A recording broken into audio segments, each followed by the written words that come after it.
চেন্নাই টেস্টের প্রথম দিনে জ্বলে উঠলেন টাইগার পেসার হাসান মাহমুদ। একে একে রোহিত শর্মা, শুভমন গিল, বিরাট কোহলির উইকেট এনে দিলেন বাংলাদেশকে। মাঠে থাকা সাকিব আল হাসান উল্লাসে মাতলেন হাসানকে নিয়ে, আর ধারাভাষ্য কক্ষে থাকা তামিম ইকবাল ভূয়সী প্রশংসায় ভাসালেন। বিরাট কোহলির উইকেট শিকার করা হাসানের বোলিংয়ে মুগ্ধ হয়ে তাকে ম্যাজিশিয়ান খেতাবও দিলেন তামিম ইকবাল খান। চেন্নাইয়ে এদিন ভারতীয় অধিনায়ক রোহিত শর্মার সাথে হাসান মাহমুদের লড়াই জমে ওঠে দারুণভাবে। দফায় দফায় চেষ্টার পর উইকেট তুলে শেষ পর্যন্ত জয় বাংলাদেশের হাসানের। টাইগার পেসারের বলে উইকেট হারিয়ে রীতিমতো হাঁসফাঁস করতে থাকেন ভারতীয় কাপ্তান। চেন্নাইয়ে এদিন টস জিতে আগে বোলিংয়ের সিদ্ধান্ত নেন টাইগার অধিনায়ক নাজমুল শান্ত। একাদশে 3 পেসার তাসকিন আহমেদ, হাসান মাহমুদ ও নাহিদ রানা। শুরুতে 2 পেসার তাসকিন হাসানকে দিয়ে আক্রমণ শুরু করেন টাইগার কাপ্তান, তাতে সাফল্যও ধরা দেয়।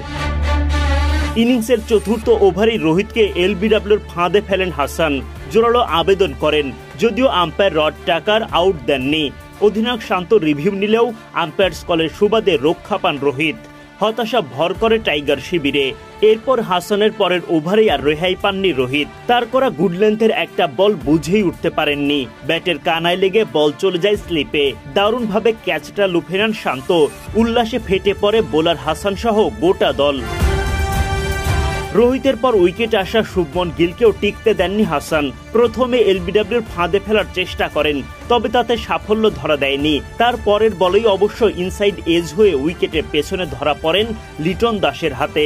হাসান তুলে নেন তার দ্বিতীয় উইকেটটা। এরপর বিগ ফিশ বিরাট কোহলিকেও ফেরান হাসান।